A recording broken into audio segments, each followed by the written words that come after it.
Hey guys, I am really excited to share with you the first pass at your 3D model for your new home in San Carlos. I gotta say, I really feel like I hit the ball out of the park here. So without further ado, let's go ahead and jump right in. So this is what I propose your home could look like from the front street.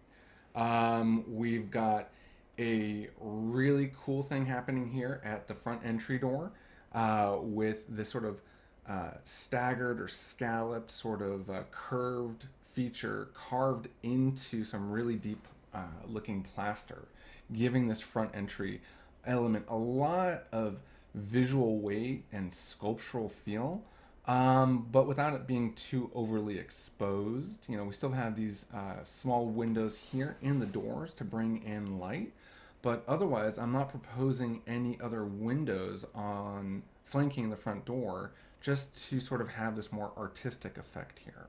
So I wonder what you think about that. I, for one, love it. I think it's really fantastic. Um, Now, couple that with the elements on either side, where we have really large windows here at the office and really large windows here at the tall dining room space. Um, I think these two spaces make uh, br- bring a lot of focus to themselves with these large windows, um, and let this front entry sort of work without as much glass. But as we come around here to the corner, we see the 1.5 car wide garage with a single car door here, with storage flanking on either side. And then we've got a small window here for that bathroom area that's tucked in between the garage and the office space. And then when we look upstairs above these spaces, we see a window here centered on your master tub and a window here centered in your master shower area. I did opt to depress this wall by about 6 inches, just so that these two windows look more proportional in their wall planes and look centered in their wall planes. It just looks so much better than having these two walls be at the same wall plane with these two windows being different sizes. You know, at the tub, I'm okay having a low sill here, with a bottom up shade that would tuck in down here at the bottom. But then when you need privacy or want privacy at the tub, this shade could be pulled up from the bottom up to whatever height you feel is necessary for privacy. Not the same in the shower. The shower wants to have a high sill almost at all times. And even now, um, with this sill at 5 feet, I think maybe we want this small window here to be frosted, which works because both of these windows, at this bathroom above your shower and at this bathroom shower down below, we've got the same little window. So both could be frosted, and I think look quite nice on this elevation. So we've got the playroom windows here. Um, I like this composition a lot. These playroom windows are the same as the windows here. Actually, these windows are a little bit shorter because of the roof design I have, but I still think these windows are sufficient for this uh, corner bedroom here because we also have some high windows above. But then let's check out this dining space. Isn't this amazing? This high roof with this sort of deeper overhang just at the dining space. The dining space is the only space that has a really deep overhang with these deep brackets that then continues across the entry, giving this element a lot more horizontal feel. And then it continues all the way around on all four sides. And this dining room space is just fantastic. Um, I've got it perhaps a little bit more exposed than you might have expected, and that could easily be fixed by just sort of dragging this new tall privacy fence all the way across. But I live like this in my corner property, where my not maybe with this much glass, mind you, But I do live on a corner property where I've exposed my side um, elevation, uh, and I let there be some open yard space here. I don't even have a small fence because I don't have a dog or anything I'm trying to keep in. Um, and I really like it. I feel very connected to the neighborhood. I feel very much a part of the community, and you've got a great community on both sides looking out to the neighbor here uh, and here. So I wonder what you think about this. Now, again, like I said, we could, for example, easily drag this fence uh, down to here instead, and it still feels great to me. Oh my gosh, it still feels amazing. Don't get me wrong. Um, and I think when you're walking through, you'll see through these windows. You can see the other four windows through here. You'll see through that and experience that. Even though when you continue around the corner, um, the neighborhood or anyone who's coming to visit you for the first time will not be able to see the bottom windows or the table from this angle. But I gotta say, I do prefer this way. And keep some looky loos from standing here and gawking at you from the side yard. We'll plant some keep away plants, along the property line along here. I really love it. All right, let's go to the backyard now. Or actually, we'll go upstairs real quick just to get a glimpse of what's happening. We've got a very clean, very rhythmic array of these same high windows. All of these would be casement windows that could open. Or they could be fixed windows in the bedrooms. It might be a few too many operable windows, maybe only one in each bedroom would be operable. But we would want an operable one in the bathroom area. So natural light, uh, natural ventilation, all that is happening at that upper plane, which is nicely exposed by the easy amount of what we would call cricketing, where we've got this slope running down to the roof, and normally that's not the best thing to do. But the alternative is to have a lot more roof and a lot more attic space where this roof plane continues up and dies into this wall plane. And actually, I did study quite a lot uh,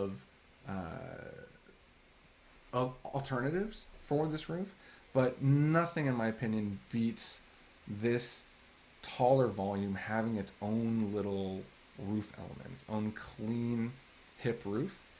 And then when the water does hit this roof slope and it starts to come down here, we'll cricket the water towards either of the adjacent gutters to get it out of there. That exposes a lot of stucco underneath where we can have a lot of nice windows uninterrupted. Okay, so let's take a look at the backyard spaces now. And what we start to see at the back as the backside of the dining space is a slightly narrower wall since the kitchen bumps out a little bit. And we've got a person door here and a shorter window because I'm expecting there to be a bit of buffet cabinetry inside here. Still, though, I feel like this is a very nice terminus for that dining room space. And then we transition to the kitchen pop-out. And I took the kitchen pop-out to a new level this time.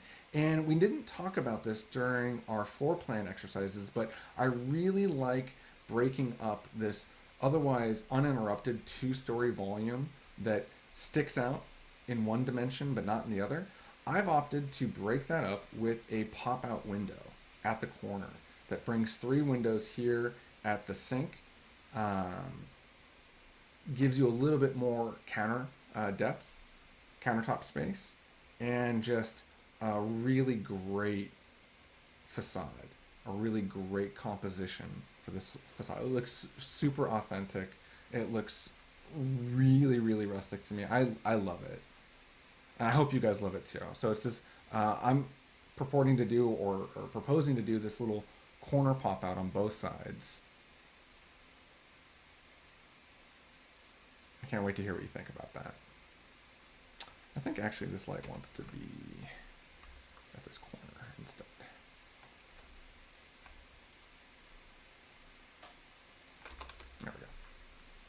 Okay, so and as we continue looking at the rest of the backyard space, we see the family room pop out with a person door here, as well as those three huge sliding glass doors. And I've opted to just have some really minimal steps because of how relatively narrow the backyard space is still.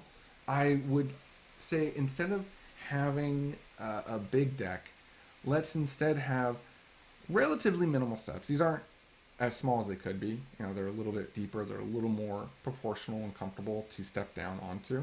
But then we quickly step down to an at-grade patio surface that can feel as large as possible while still having an adequate and safe transition from the inside to the outside. So if we were to slide these doors over and step into the incomplete, in progress interior, but if we look out here, I think it's fine to have these three steps here. Well, actually, two steps. Sorry, one step down, two steps down, three steps down. Kind of hard. Three risers, two treads. How many steps is that? The architectural community is not of one mind on that. Okay, so anyways, these small wraparound steps give easy access down to grade, and I really do think this is a fantastic backyard space. But that's just downstairs. Upstairs, we have this really cool balcony in the center of the elevation with the master suite on one side and the guest bedroom on the other side. And there's no window here into that guest bedroom. This is a solid wall, so I'd propose to put some plants here and a light fixture here. And the door to the balcony space can leave room to sit down on a couple chairs or a bench here, tucked in underneath this additional master suite window. I think it's a really cute space. I think when this light is on at night, it's going to uplight this curved surface of wood ceiling and look really, really special.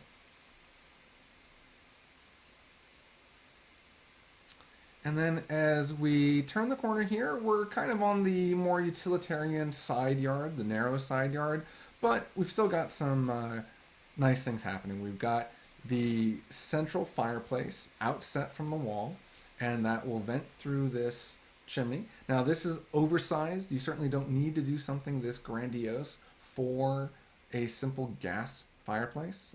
We can get by with just a little sidewall vent here, but I do think that this is a nice element to see from the front elevation at a distance, sort of just to sort of your little flagpole or your fireplace, really. So I would propose to do a little bit of a peaked, curved chimney cap here, or chimney shroud.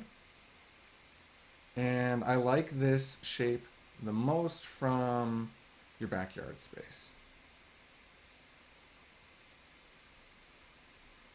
But really, this chimney top can be any number of hundreds of different things. So we have one more window here in the corner of the family room because I want to not just have a tremendous amount of light coming in from this corner where these three glass windows or three sliding glass doors are, and this patio door. I also want a little bit of light coming in here, but perhaps this is going to interfere with your desire to have a lot of bookshelves. But maybe we could just have a bench here adjacent to the fireplace, and then we can have a lot of floor to ceiling shelves along this corner where we're already lit up and I don't feel the need for a window. So let me know how you feel about that. But I think it's a good trade-off, a little bit of shelves for a little bit more light in this inside corner. And because of that, I've opted to say, hey, let's move the heat pump away from that window and put it here just adjacent to the fireplace. No window here, this is just bookshelves. Upstairs at your master suite, the fireplace doesn't perfectly split the master suite wall, but I'm okay with that. It's a side elevation. You can't see it really from the street. I'm not too concerned about how that looks. And I know it was really important for you to see this in the center of the wall here. But either way, we do have, in addition to these 3 windows on this wall and 1 big window here into the balconies, 4 windows there, we've got 2 more windows above the bed wall. But they're higher sills because we want to have planning sign off on this, and they won't sign off on low window sills up on the 2nd floor and looking down on your neighbor's side yard. Let's see, last thing to talk about for the side elevation here is that at your master bathroom and walk-in closet, I don't see the need for any windows. No windows here where we've already got, oh, okay, you know what, let's see real quick. I feel like, yeah. First of all, the planning department wouldn't want to see, even though it's at the front, it's your tub and you'd want it to be private, they're not going to want to see a window here on the side elevation. It's too tight to the roof anyways. So no corner window at the tub. As I was saying before, sorry for that, hearing my thoughts in progress there, but tub here, sinks here, walk-in closet here, which isn't a very deep walk-in closet. This is the side that's got more of that reach-in closet side. I honestly don't think there's much need for any windows along here. I could perhaps make an argument for putting another skylight up here on this roof plane. That might make sense. But I did go ahead and put a huge skylight here. It's not cut into the roofing yet. That will happen in later phases of work. But I've got a huge skylight here that would illuminate the 2nd floor hallway space, that 2nd floor mezzanine with the huge open staircase and the walk around, and it's going to bring a lot of light in to that entire space, more so than what you'll get from this very adequate lighting at the balcony. But I could see making another skylight here, perhaps to illuminate that wall, that circulation space between the closets. But no windows on this wall, and that's okay. But I did opt, finally, I did opt to add a side door from the garage. We weren't showing that. This might eat into a little bit more of your storage space because keep in mind we've got a lot of appliances happening on this wall, so I want to add a door, so we might be reducing storage a little bit, but I do think you'll agree that this door is a good thing to have here. Well, guys, I think that about covers it for this first pass of your 3D model. I love this. I am extremely proud of this. I think this is, if you were to build this, this would be one of my hallmark projects. This is fantastic. I'm very eager to hear your thoughts and make revisions upon your request. But if you love this, then we've got some next steps to talk about, which we'll talk about live. So I look forward to our next meeting. Thank you guys so much.